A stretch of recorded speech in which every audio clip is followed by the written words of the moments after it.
Okay, review tayo for your coming civil service exam. An assumption pong tuturo ko sa inyo dahil marami pong ganitong lumalabas sa exam. Itong problem po natin na ito ay lumabas nung nakaraang civil service exam. Okay, so i-analyze po natin tong problem natin na ito. Raisa eats ice cream every day. All children who eat ice cream become overweight. Okay, so direkta na agad tayo dito sa choices. At tignan po natin kung alin po yung tama dito. A. All children eat ice cream every day. So dito, basically, mali ito. Why? Kasi sinabi nga dito, all children. Pero sa given natin, all children who eat ice cream.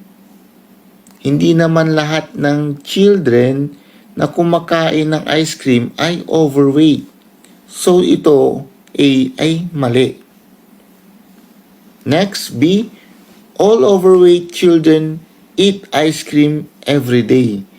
So same lang din ito sa number 1. Parang binaliktad lang din. So basically, mali yan. Kasi all overweight. Hindi naman lahat ng overweight na children ay kumakain ng ice cream.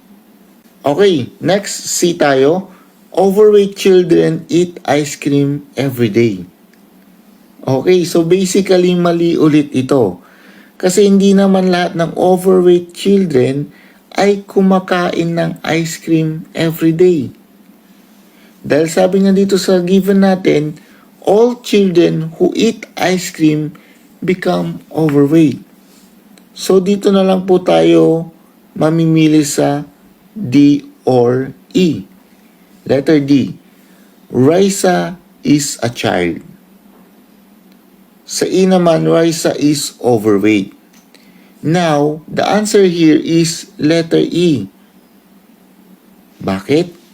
Kasi ang pinag-uusapan dito, hindi naman si Raisa ay isang child, kundi si Raisa ay overweight.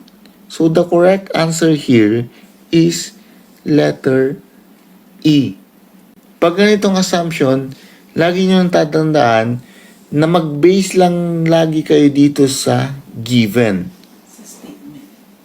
Doon po sa statement. Okay? Para hindi po tayo malito. I hope you got this one and follow for more tips, updates, and tutorials for your coming exam. God bless.